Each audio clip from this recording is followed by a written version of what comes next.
que el objeto de la sesión, el objeto del webinario era hablar un poco pues, de torturas, de la situación del sector sanitario en Gaza, ¿no?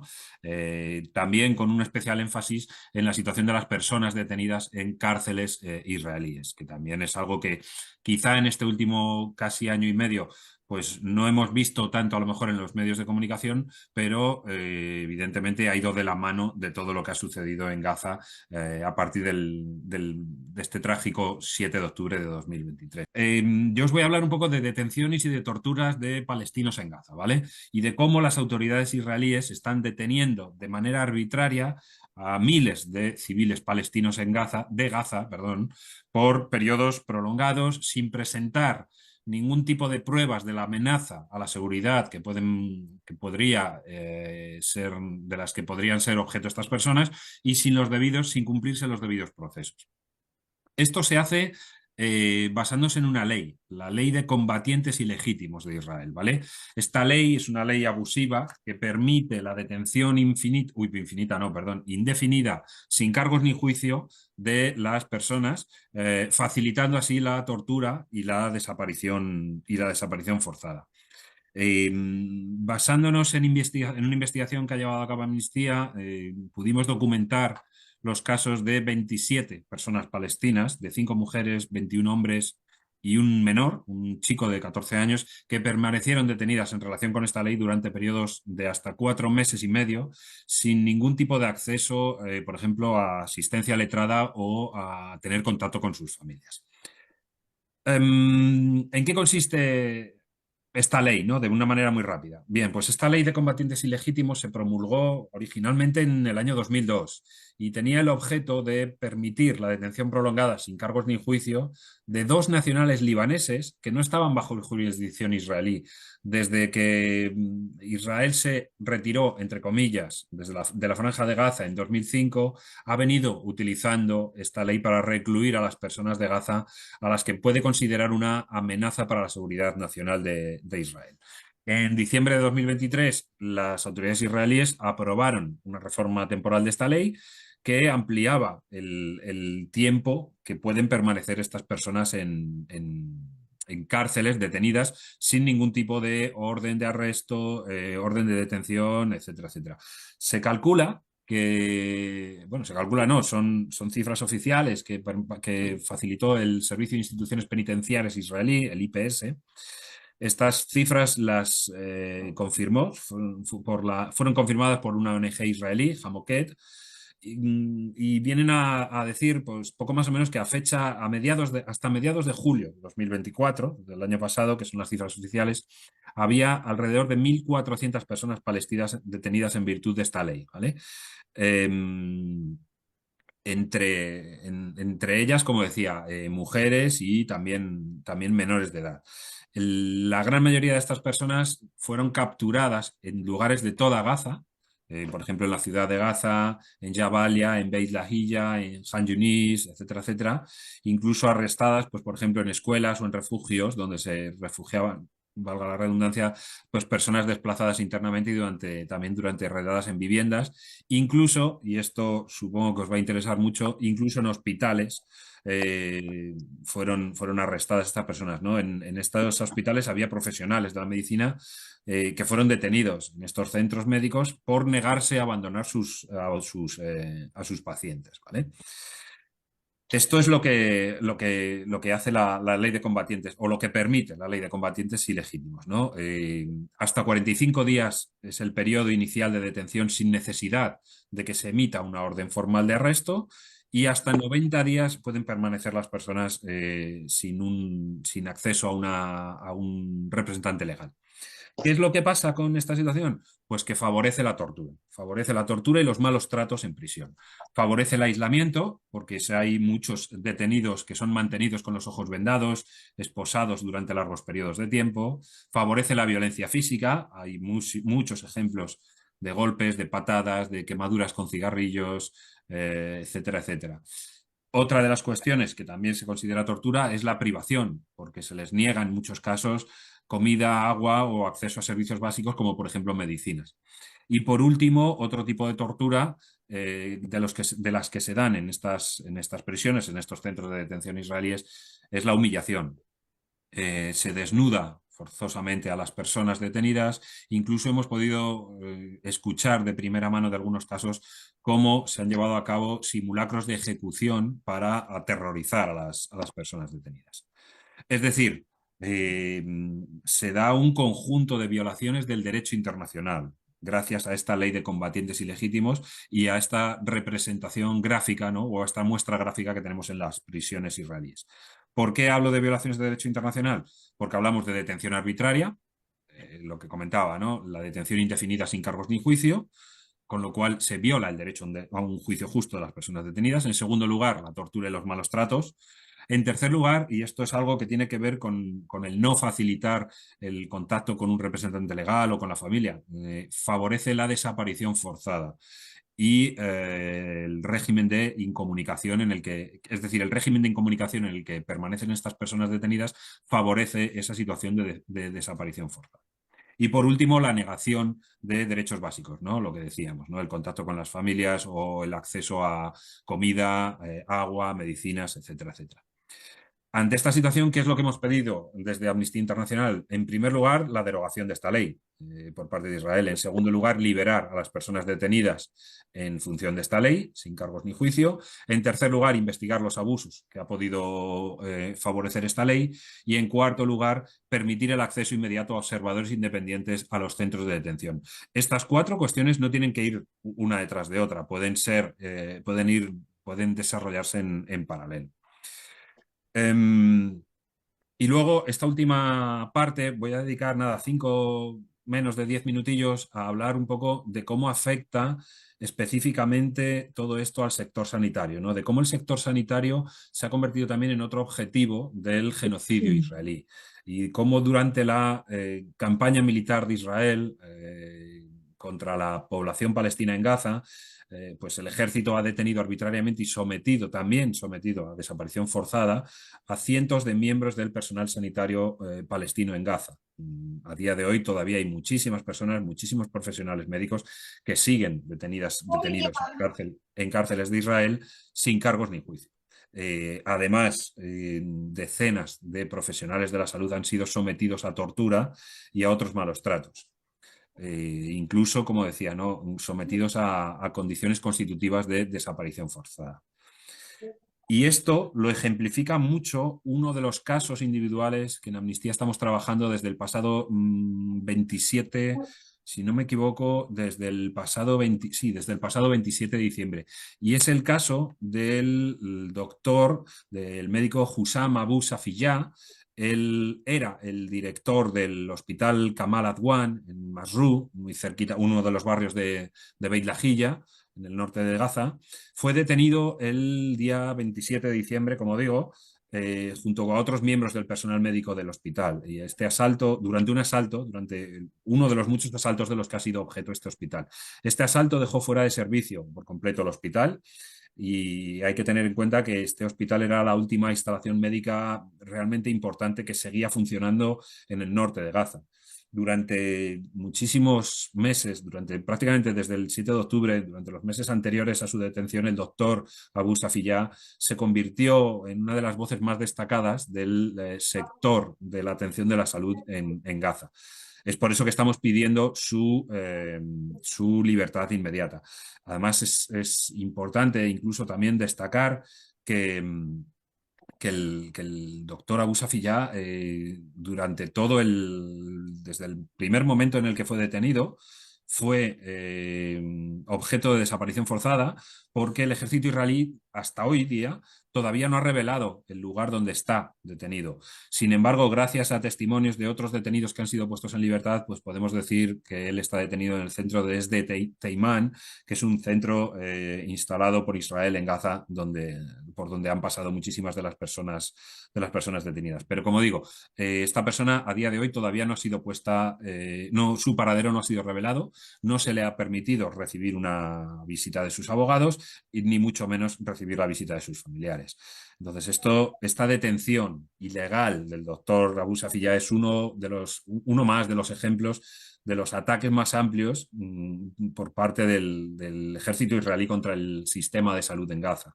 Es parte de esta acción, de esta intención y de estos actos genocidas de Israel, cuyo objetivo último es infligir condiciones de vida que tengan o que tienen como objeto la destrucción de la población palestina.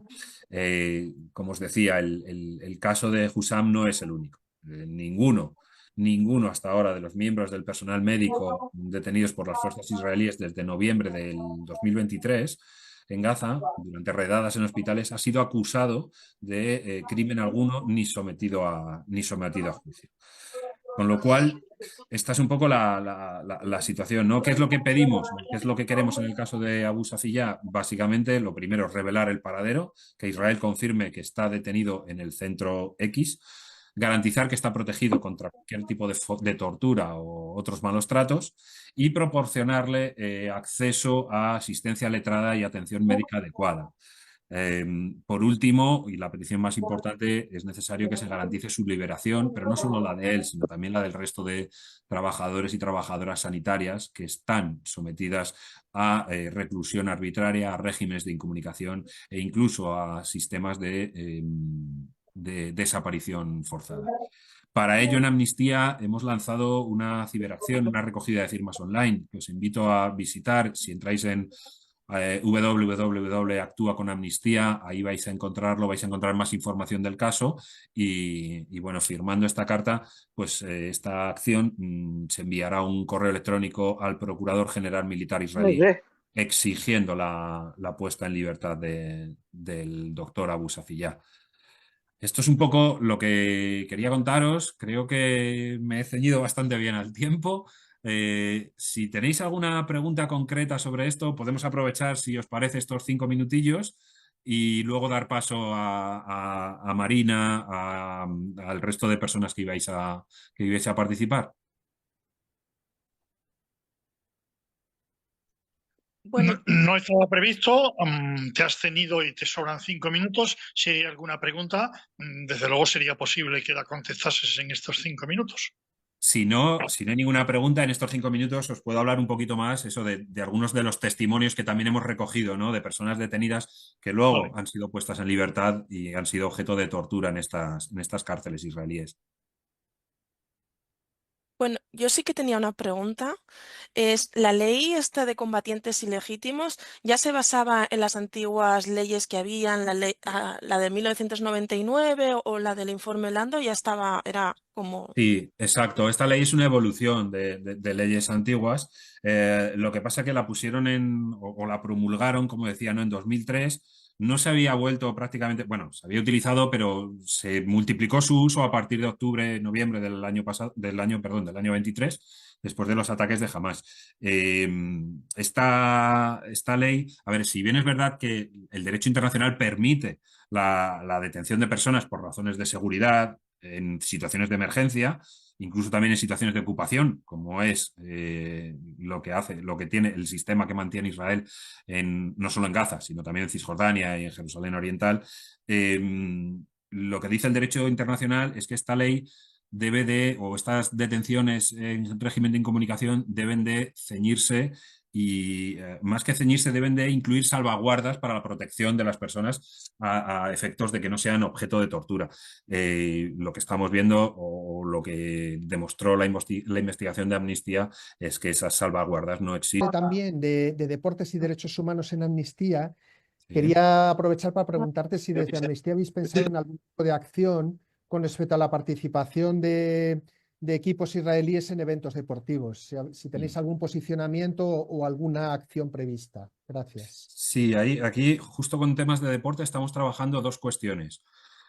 Amnistía no es una organización que promueva el boicot, por ejemplo, pero estamos totalmente a favor de que haya organizaciones que lo hagan y que lo puedan hacer en libertad. Es decir, nosotros defendemos ese derecho a llevar a cabo boicots. Otra cosa es que por nuestra política pues no lo pongamos nosotros en marcha. Por ejemplo, hay temas vosotros lo sabréis, más allá de lo que es el sector sanitario, hay muchísimas movilizaciones en toda España, en toda Europa, que están pidiendo el boicot a las relaciones diplomáticas con Israel. Bueno, nuestra organización no defiende ese tipo de acción, pero sí estamos a favor de que las organizaciones que lo hagan puedan hacerlo en libertad, cosa que, por ejemplo, en algunos países de Europa no está pudiendo pasar.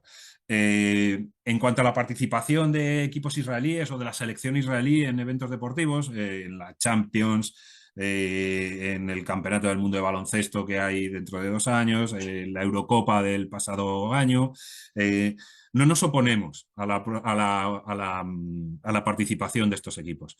Sin embargo, lo que sí hacemos, o lo que sí pretendemos es que la celebración de estos eventos deportivos sirva para señalar o para destacar la situación de derechos humanos.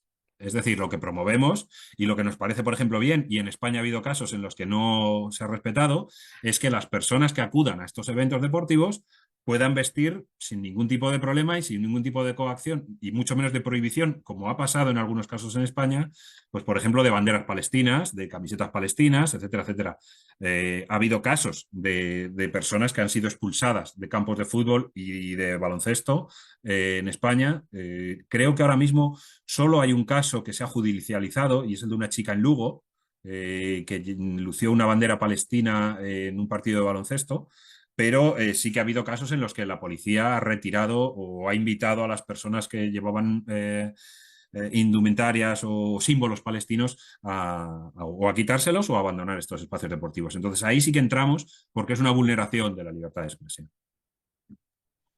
Vale, muchísimas gracias. Nos hemos alejado del tema y vuelve a él Marina. Perdón. No, ningún problema. Está muy bien aprovechado. Marina, tienes la palabra, por favor. Como muchas personas venís del ámbito sanitario, ya conocéis este cuadro, ¿no? Para aquellas que no, pues según la OMS, ¿no? Los determinantes sociales de salud son aquellos conjuntos, circunstancias en las cuales viven las personas, crecen, envejecen, etcétera, etcétera, y tiene que ver tanto con los sistemas micro como macro, ¿no? Aquí tenemos pues las redes sociales, estilos de vida del individuo, luego ya a nivel más macro, ¿no? Digamos, la fila de detrás, condiciones socioeconómicas. Entonces, una de las cosas que destaca, por ejemplo, el informe de B'Tselem, pero también destaca a la psiquiatra y psicoterapeuta Sama Jabar, es que justamente la ocupación y el apartheid es un determinante de salud en Palestina. ¿Por qué decimos eso? Porque cuando un sistema político, ¿no? está basado en prácticas de discriminación que no son puntuales, sino que está institucionalizado, pero además, ¿no? está prolongado en el tiempo y es siempre continuo y abarca todos los aspectos de la vida, entonces, digamos, ese sistema político evidentemente es un determinante de salud. De hecho, Sama Jabar explica muy bien cómo la ocupación y el apartheid afecta a la salud mental del pueblo palestino. Y evidentemente el encarcelamiento, las cárceles, es esa manifestación más extrema, ¿no? de lo que supone el régimen de apartheid y forma parte de un proyecto político. Aquí os he dejado unas cifras que muchos ya conocéis, ¿no? Esto lo he sacado del informe de B'Tselem. Si nos fijamos, ¿no? en los 9.623 palestinos y palestinas detenidas, ¿no? Casi la mitad sin ningún tipo de cargo, ¿no? Es lo que antes Carlos nos ha explicado también. Es decir, no hay cargos, no hay posibilidad tampoco de... Ay, que ahora tengo que admitir. Perdón. Entonces, sobre la tortura, ¿no? ¿Qué es la tortura? Pensemos que la tortura, desgraciadamente, ¿no? Lo expresa también muy bien François Sironi en una obra que es Verdugos y Víctimas. La tortura forma parte de la historia de la humanidad, desgraciadamente. Sí que es verdad que en lo que respecta a Europa, desde el siglo XIII hasta el siglo XVII estuvo institucionalizada y, por ejemplo, también hay otro libro interesante, aunque se aleja del tema, que es el de Silvia Federici, ¿no? Calibán y la bruja, donde queda muy claro cómo se institucionaliza la tortura y cómo esa tortura tiene una función política y social. A finales ya del siglo XVII, pues empieza a hablar un poco, ¿no? De, bueno, que quizás no tiene un valor el cuerpo, ¿no? La inviolabilidad del cuerpo, la sacralidad de los cuerpos, y esto va acompañado también de dos grandes conceptos que son la empatía, ¿no? Y la autonomía del ser humano. Aquí veis, ¿no? Esta obra de François Sironi. Y más abajo tenemos un documento de Sanitari per Gazza que es muy interesante porque hace referencia a las ideas de Sironi, donde expone claramente que la tortura tiene una función política y social que, al contrario de, ¿no? de esa creencia de que la tortura hace hablar, en realidad lo que hace la tortura es callar, ¿no? Es el silencio, silenciar y eliminar la resistencia y la resiliencia del pueblo palestino. A posteriori ya veremos, ¿no? en este documento de Sanitari per Gazza cómo esto o sea, cómo se percibe esto dentro, digamos, de la detención y tortura de personal sanitario. Y Sironi de lo que nos habla es un método de desculturalización, es decir, lo más importante de la tortura en este caso y en todos los casos de la tortura, pero en este específico es, digamos, es el método de desculturalización, es decir, que Palestina pierda todo, es decir, no vale solo con matar, vale también eliminar la cultura, porque además pensemos, ¿no? que cuando, y eso lo habías comentado también, Carlos, cuando se tortura a una persona, no solo se tortura a esa persona, sino que se tortura a toda la familia. Una de las cosas más, quizás más, que más impacta es percibir cómo en gran parte de Palestina no hay ninguna familia que no haya tenido un familiar torturado. Por lo tanto, digamos, la tortura, ¿no? y las desapariciones forzadas forman parte como de la vida cotidiana, por decirlo así, desgraciadamente, de Palestina. Ahora tendría que añadir lo que has comentado, ¿no? de la ley de combatientes ilegítimos, pero esto, digamos, de cómo se legaliza la tortura, pues con estos dos grandes, digamos, dos grandes hitos, ¿no? en el 87 y en el 99, que convierte la tortura en algo legal. Algo que todos sabemos que la tortura se practica en muchísimos países, pero lo curioso, ¿no? de Israel es cómo legaliza la tortura, pero se presenta como la gran democracia a ojos de Occidente. Aquí vemos un mapa, ¿no? Vemos, creo que Ilian Pape lo dijo muy bien, ¿no? que es la cárcel más grande del mundo. Es verdad que se refería más bien a Gaza, pero es que es una gran cárcel. Y aquí vemos las prisiones, detenciones, etcétera. Ahora paso a dos informes, seré muy breve, pero estos informes los podemos enviar en el chat para que lo tengáis. Este primer informe es de, no sé cómo se pronuncia, Adamir, bueno, Adamer, Asociación de Apoyo a los Prisioneros y Derechos Humanos, que lo que hizo fue que recogió una serie de posiciones físicas a las que fueron sometidas una serie de personas a finales de 2019 para, digamos, constatar, por decirlo así, cómo se legalizaba la tortura y qué tipos de tratos humillantes recibían bueno, los rehenes palestinos, por decirlo así. Esto fue en Almoscovilla, ¿no? Y si nos fijamos, vemos cómo fueron estudiantes universitarios, defensores de derechos humanos y líderes políticos. Por lo tanto, otra vez, ¿no? esa función política y social que tiene la tortura de hacer callar. Aquí vemos unas imágenes. Describen, ¿no? cómo estuvieron sometidos a esta posición durante horas y horas. Y finalmente tenemos el informe de B'Tselem. B'Tselem es una ONG israelí, tiene muchísimos informes. Este es el último de agosto de 2024 y lo titularon así, Welcome to Hell, porque era la frase que le decían, ¿no? Pues el personal administrativo, los soldados, la IRF, ¿no? a todos los rehenes palestinos que llegaban a las prisiones. Entre las medidas deshumanizadoras, como ya lo ha comentado también Carlos, pues bueno, aquí las podéis ver un poco, ¿no? Pero una de las cosas cuando lees este informe, que recoge testimonios de 51 personas, de las cuales creo que unas 20 son de Gaza, es decir, las otras no tienen nada que ver, por decirlo así, ¿no? con esa intención de hacer creer que son combatientes de Hamas. Y tanto hombres como mujeres, también hay menores. Lo que pasa es que aquí no hay testimonios de menores. Pero una de las cosas que más impacta, ¿no?, es cómo describen, ¿no?, que la tortura no solamente es esto, sino la tortura se producía en el momento en que los demás rehenes escuchaban cómo torturaban a sus compañeros y luego ellos tenían que esperar, ¿no?, este estado de shock, de pánico al que estaban sometidos de forma constante. Este informe sí que recoge cómo los testimonios dicen que hubo un cambio impresionante en la utilización de violencia extrema a partir de octubre de 2023.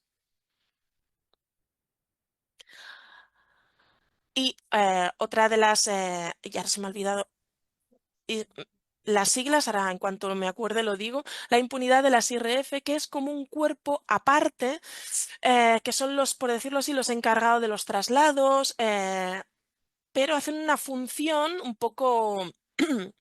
Es como la función más sucia dentro de la prisión, y una de las cosas que más destacan los rehenes era pues que iban vestidos de negro, que van con pasamontañas, no llevan identificación, llevan perros y sobre todo, ¿no?, esta utilización de la violencia extrema impredecible, que es lo que he dicho antes, ¿no?, en ese estado de terror y pánico. La mayor parte de los rehenes, como los testimonios son después de haber sido liberados, explican un poco, ¿no?, todo el trauma vivido y ese trauma cómo se impregna en la familia, que es otra de las ideas que dice Samar Jabbar, ¿no?, de cómo aumenta la violencia intrafamiliar después de que estas personas pues vuelvan a sus casas. Y otra de las cosas... pues ya para finalizar, es precisamente nuestra presencia de personal administrativo y personal sanitario durante los ataques de las IRF. Esto lo dicen bastantes veces, es decir, que viene gente, se sienta como para tomar apuntes, o sea, una cosa bastante... un poco desquiciado todo. Y esto lo que demuestra es esa legitimación que tiene la tortura en las cárceles de Israel. Y un poco también así para acabar y para vincular un poco con el documento de Sanitari Pargatsa, se nos dice que lo que más impacta también a los rehenes después de torturar es pensar que esas personas en realidad no tienen ningún problema, sino que esas personas luego van a casa, tienen sus hijos, tienen su mujer o irán a las Olimpiadas, ¿no? Y eso les genera todavía, bueno, todavía una sensación de, no sé cómo decirlo, de frustración, no, de desapego, ¿no?, a las cosas más elementales del ser humano. Soy Juan Gervas, médico general jubilado rural, ex profesor de salud pública, y me centraré en los aspectos médicos. Primero, recordar que la tortura es inadmisible siempre. Siempre. El fin nunca justifica los medios. Y en concreto, para el personal sanitario se nos aplican 3 documentos que son desconocidos generalmente por el personal sanitario: la Declaración de Tokio, que procede del juicio de Nuremberg, el Protocolo de Estambul y las reglas Nelson Mandela.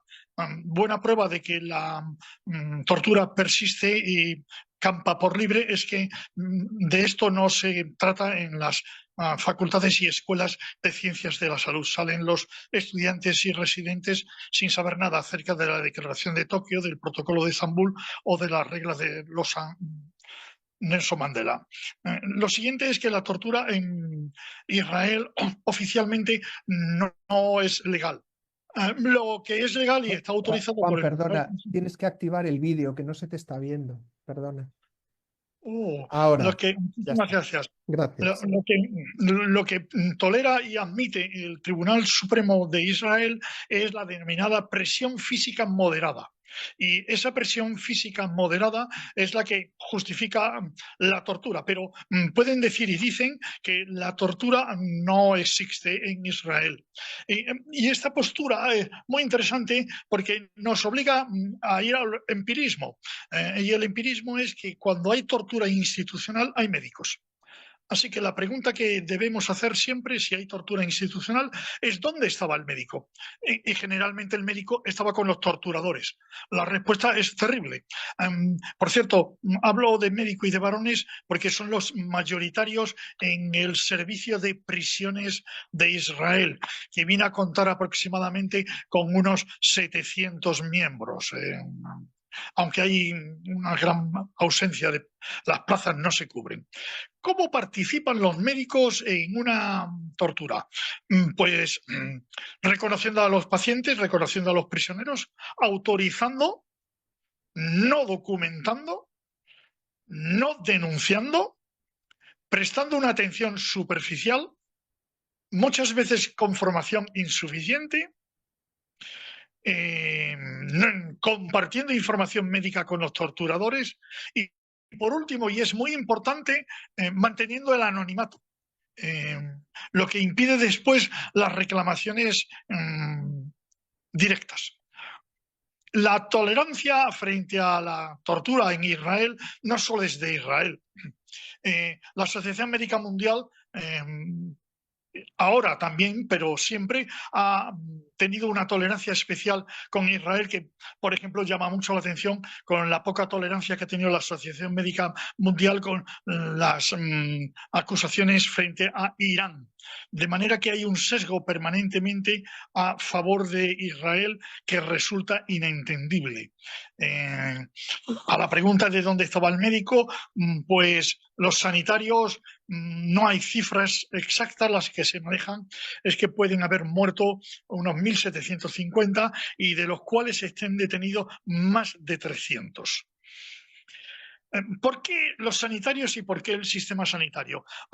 Israel lo ha difundido, incluso la Organización Mundial de la Salud tiene una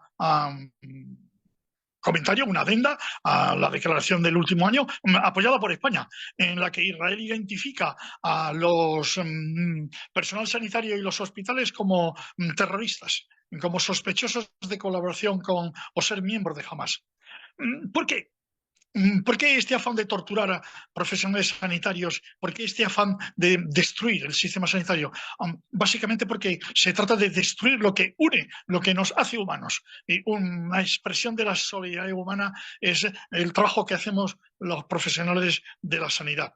Resulta increíble lo fácil que es destruirnos a base de torturarnos, a base de destruir a lo que es el sistema sanitario. Tengo que decir que la tortura no se ejerce solo dentro de los hospitales, que hay clínicas, hay 43 médicos, centros médicos para prisión, pero también cuando se llevan a los presos a los hospitales. Está documentado antes del 2023 en un artículo publicado en el Lancet, la frecuencia, que era casi del 100%, con la que los presos llegan a los hospitales con esposas, incluyendo en los pies, y si tienen que ingresar, se les ata y reduce a la cama. Todo eso lo prohíbe, por cierto, el protocolo de Estambul, pero en España también lo podemos ver, aunque no sea en otro menor. Y para terminar, leeré las conclusiones literalmente porque creo que resumen bien el panorama de participación. Hay, por cierto, varios informantes cuyas declaraciones son terribles, porque son médicos que han llegado a extirpar, amputar extremidades de presos que estaban con los grilletes puestos durante todo el tiempo.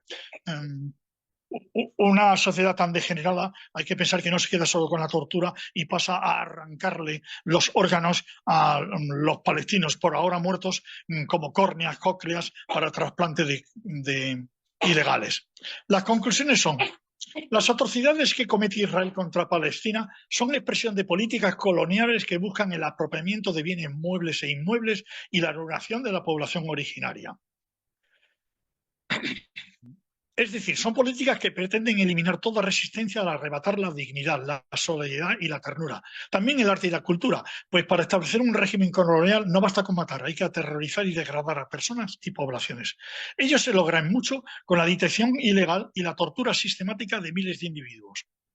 Cuando hay tortura sistemática es imprescindible la presencia médica, como se ha documentado múltiples veces en Israel. Y la cuestión no es de profesionales sádicos o degenerados, sino algo institucional, del cuerpo sanitario israelí y, en último término, de toda la sociedad. La destrucción sistemática de las instalaciones sanitarias y la detención, tortura y asesinato deliberado de profesionales de la sanidad de Palestina por parte de Israel obedece a un plan colonialista general de genocidio y disolución de las estructuras y los determinantes que ayudan a vivir como humanos en sociedad. Un plan para diluir el pegamento que nos hace personas. Tal sociedad amoral que tolera el aniquilamiento y la pérdida de derechos humanos de otra sociedad es una sociedad enferma que envenena la vida de sus propios ciudadanos. Israel es un peligro para sí mismo, para Palestina y para la humanidad. Podemos pasar al debate cuando queráis. El texto lo tengo por escrito, lo intentaremos publicar.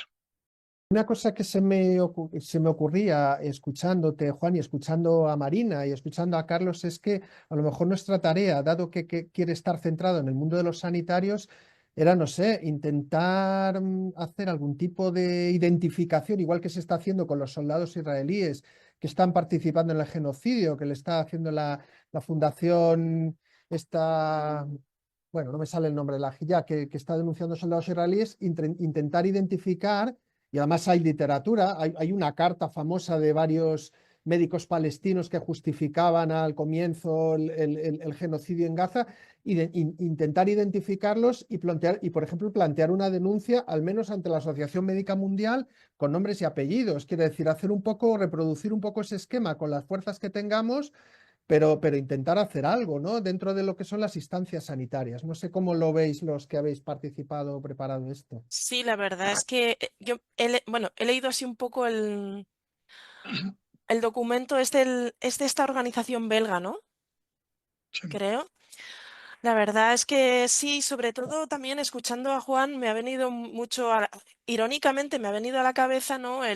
La obra de Hannah Arendt, La banalidad del mal, es decir, de cómo, claro, gracias a la institucionalización también se convierte, o sea, se pierde esa responsabilidad, ¿no? Porque cada uno hace una cosa y el médico solo pues ha amputado una pierna con pero él no sabe nada. Entonces, esa forma de desresponsabilizar en el proceso de tortura diluye, y creo que sería muy interesante lo que propones, Pablo, la verdad. Tenemos dificultad. Nos hemos pasado, Mercedes y yo, un mes explorando Internet y entrando en instituciones israelíes que publican muchísimo en inglés y si no, se puede traducir relativamente fácil con los traductores automáticos. Cuidan mucho la no identificación. He señalado que una de las formas de colaborar en la tortura es hacerte anónimo. Esto lo reflejan muy bien varios denunciantes. Ha habido varios denunciantes. Uno de ellos claramente decía que los campos de detención se emplean para formación de los internos, ¿no? O sea que los internos de las distintas ramas que los mandan a los campos que llaman clínicas con prisioneros hacen manos, lo que decimos hacer manos, y les incitan a que experimenten y prueben. Por supuesto, sin anestésicos, como mucho paracetamol. De manera que están reproduciendo cosas horribles que se han visto Entonces, hasta lo que yo he podido ver, Pablo, no sería fácil tener muchos médicos, pero sí me parece buena idea lo de intentar localizar a los profesionales sanitarios que estén implicados en todo esto y denunciarlos indudablemente. Yo quería también plantear, que se lo planteaba Juan ahora en alguna cosa que hemos intercambiado, es que un poco la experiencia histórica, ¿no? Por ejemplo, durante el nazismo.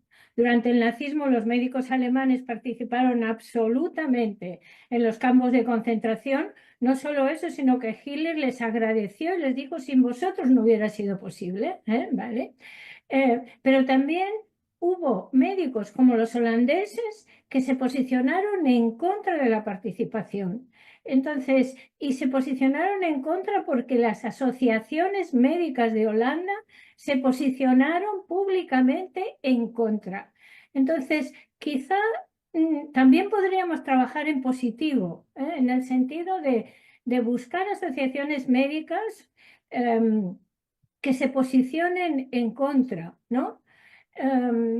O sea, no sé, trabajar este otro tema, cómo cuando los médicos reciben el apoyo de las asociaciones que tienen detrás, pueden adoptar una actitud diferente. Entonces, quizá podríamos intentar trabajar de esa manera, ¿no? No sé en Israel, no tengo ni idea si sería posible, pero hay gente que está en contra y a lo mejor podemos encontrar, y a lo mejor pues en países vecinos y la asociación en España y en diferentes sitios que se posicionen en contra de esto, ¿no?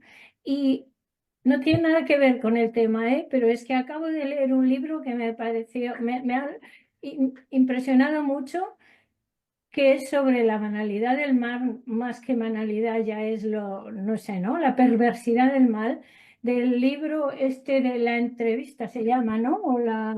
Espera, esto lo tengo aquí, de la llamada de la Laila Guerreiro. No sé si la habéis leído, pero bueno, yo lo acabo de leer y me parece impresionante un poco cómo, bueno, como la perversidad del mal, ya no es la banalidad, es la perversidad, y también cómo participaban los médicos, ¿no? Por ejemplo, haciéndolas parir en los campos de tortura, etcétera, ¿no? O sea, como siempre estamos presentes en la tortura. Respecto a la primera cuestión, sí, en Israel sí, muchos de los datos que hemos manejado nosotros vienen de Médicos por Derechos Humanos. O sea que en Israel se cuenta con una oposición, podríamos decir no mayoritaria, pero la hay. Y luego hay que reconocer que no somos los primeros, ¿eh? Quiero decir que hay por Derek Summerfield, un movimiento desde el 2009 de 725 médicos de 43 países que son los que han ido denunciando año tras año, con publicación hasta el 2021, desde el 2009, internacionalmente en contra. De manera que sí, efectivamente, podemos apoyarnos en mucho con buenos ejemplos en lo que se puede tomar iniciativa. Al hilo de lo que decía Pablo, yo creo que para nosotras identificar sanitarios, salvo que podamos conseguir, como se hizo en su momento con el doctor Mengele, que tenía fotos y difundía fotos, y entonces se le pudo identificar, u otros doctores famosos nazis, yo creo que presionaría, que yo creo que lo dije hace tiempo, pero como me tuve que descolgar un tiempo del grupo, yo presionaría a nuestra propia organización médica colegial para que sea ella quien pregunte a la Asociación Médica Mundial qué está pasando con nuestros compañeros en Palestina. ¿Qué está pasando con tanto los médicos torturados como, y muy importante, los sanitarios torturadores? Es simbólico, pero yo creo que urge que podamos plantear una carta en la que la exigencia fundamental sea que, puesto que son el organismo de representación, bla, bla, bla, tomen entre sus responsabilidades esta. Sé que es totalmente ir abriendo camino, porque no me imagino haciendo una investigación en terreno con fotos y con identificación, con gente que soltaran, ¿no? Que es como se hicieron en su momento las cosas, claro, estaba documentado con fotos y se identificó por la gente que había sufrido la tortura. Segunda cosa, que me preocupa porque siento que, igual que la tortura destruye al pueblo palestino, la escucha de todas las barbaridades que no solo hemos escuchado con el pueblo palestino, sino gente activista de toda la vida, hemos escuchado con muchos pueblos, otras veces se multiplica por 10, otras por 100, esta vez por 1000, es el tema de la escucha vulnerable, que hay un libro muy interesante, aunque no tenga que ver con el tema del conflicto vasco, que luego os lo pongo porque no me acuerdo, que es el impacto que tiene en toda la gente que estamos apoyando estas cosas de toda esta escucha de todas las torturas que están haciendo compañeros nuestros, eso, desde amputación de extremidades a bueno, extirpación de órganos, ¿no? Recuerdo cuando en una historia hace unos años, precisamente en el desierto del Sinai, había unas instalaciones que lo que hacían era bueno, desaparecer migrantes que estaban en tránsito, en movimiento, para extirpar los órganos. Ya está, sin más. Algo que todo el mundo intuíamos que estaba pasando, porque muchas familias reportaban que incluso migrantes habían entrado en Europa y habían desaparecido misteriosamente. No es que se habían ahogado en el Mediterráneo, es que habían entrado, habían desaparecido y luego un cura eritreo empezó a evidenciar con fotos cómo se les había quitado un riñón, o sea, cuando este tipo de cosas las escuchamos, yo creo que tienen un impacto. Y a mí lo que me daría miedo es que cuando ese impacto, por el miedo también de la escucha, nos lleve a la inacción. Entonces, también otra cosa que planteo, que es para este debate o para otro día, es cómo transmitimos a nuestros compañeros y compañeras sanitarias la crudeza de la realidad, que es así, pero que no lleve a la desmovilización por lo grande de la tarea. ¿Me explico?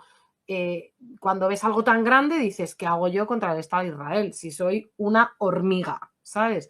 Pero muchas hormigas hacen un hormiguero y los hormigueros socavan el sistema con sus galerías. Entonces, ver cómo podemos encontrar dentro de la angustia que nos puede producir todo esto, pequeñas acciones, y yo la primera, desde luego, que intentaría hacer, y tal, es la de la OMC. Y de la escucha vulnerable es que igual tengo por ahí el libro,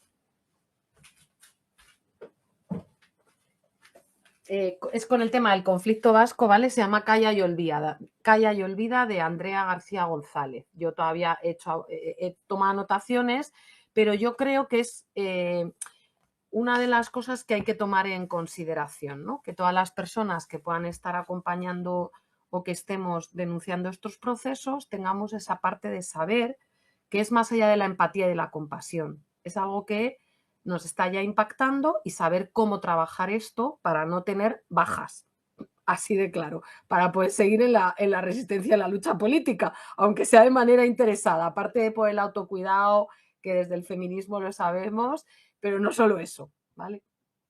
Gracias. Más palabras, nos quedan 10 minutos. Simplemente un comentario sobre cómo es posible que los médicos participen en la tortura.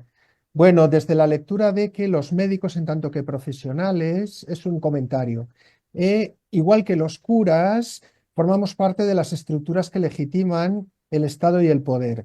Es decir, el Estado y el poder se articulan en torno a lo que clásicamente han sido profesiones que únicamente son tres, que son las de gobernante, las de médico y las de sacerdote. Solo ha habido históricamente tres profesiones, y son las tres que han gestionado el poder, y por lo tanto, igual que hay médicos, por ejemplo, lo sabemos, bueno, sobre las películas, pero en las cárceles de Latinoamérica siempre había el cura, que era el que daba el soporte emocional al torturado, ¿no? O sea que formamos parte de una estructura y a veces es que nos olvidamos que nosotros como profesionales médicos formamos parte de esa estructura de poder. Solo quería hacer este comentario.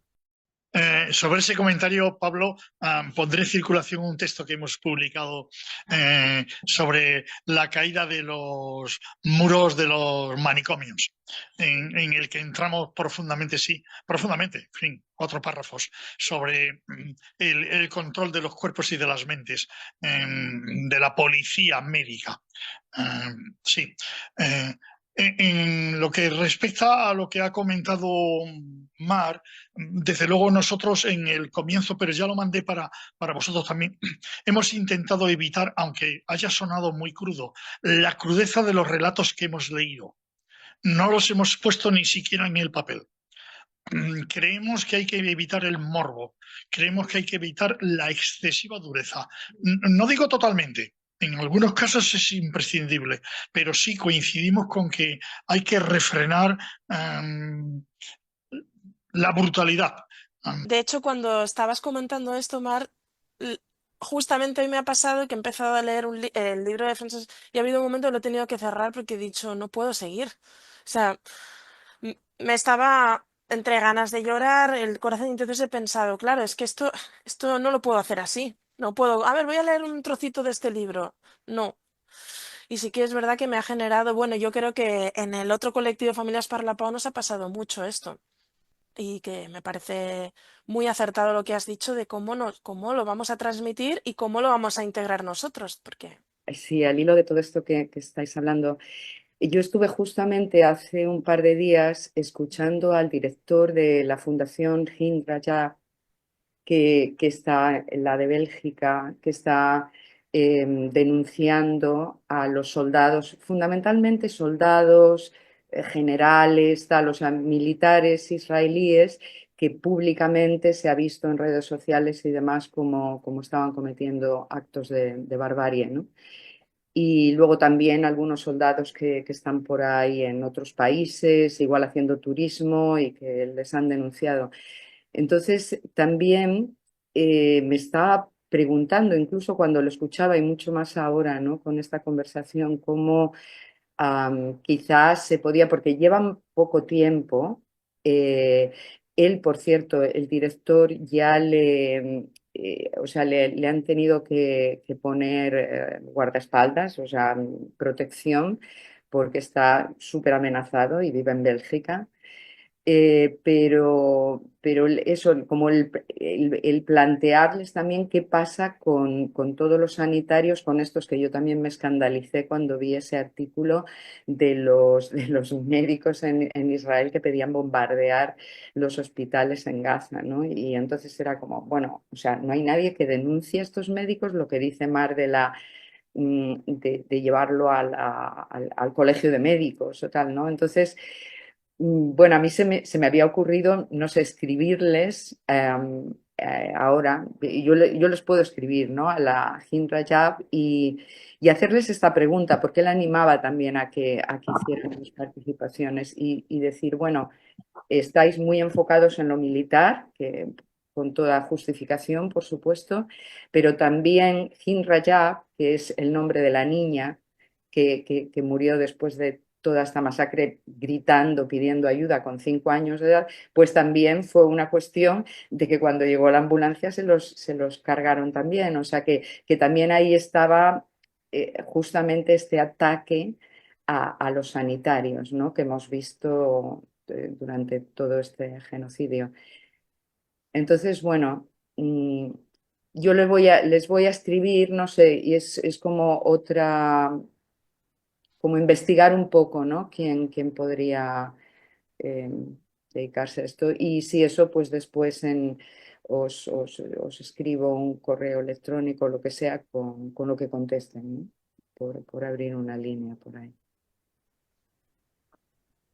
Ángela, insisto en que estos médicos israelíes que han pedido, los rabinos también, por cierto, los rabinos también apoyaron públicamente, teológicamente, podríamos decir, el aplastamiento de los hospitales, se han visto reforzados por el acuerdo en la reunión Asamblea Mundial de la OMS, de la Organización Mundial de la Salud, en 2024, en el que se admitió la adición de un comentario que apoyó España, insisto, en el que el Estado de Israel denunciaba que Hamás y la resistencia palestina tenía su foco en los profesionales sanitarios y los centros sanitarios. De manera que quizá habría que denunciar a la OMS y a quien estuvo de España apoyando esa moción de Israel, que es hoy parte de lo que se aprobó y rige la salud mundial, la que la OMS reconoció que Israel había denunciado y tenía derecho a denunciar que los sanitarios y las instalaciones sanitarias eran terroristas. De manera que a muy alto nivel donde se ha justificado la barbarie. Quedan 2 minutos. ¿Más palabras? La sugerencia de perseguir a los médicos que hicieron esta declaración lo comentamos con una colega de Holanda, y me parece muy interesante que si se puede sugerir pues, a la asociación, porque he puesto ahora en el chat el link de la carta y el texto que está en hebreo, los nombres supongo que estarán en hebreo, pero sería muy interesante, por ejemplo, que estas personas pues no puedan venir a un congreso, por ejemplo, ¿no? A hacer una presentación o que al menos se exponga este tipo de conductas que son completamente ilegales. Y solo una cosa, una cuestión también, que cuando hemos visto la entrega de rehenes, o sea, hemos visto las condiciones en las que salen las mujeres palestinas, estas mujeres mayores también, o sea, las condiciones en las que salen.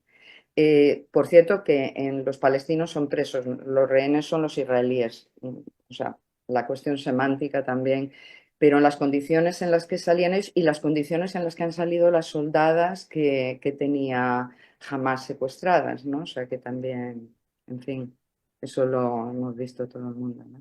Muy bien, si no hay nada más, terminamos en punto. ¿Alguien quiere hacer un segundo algo?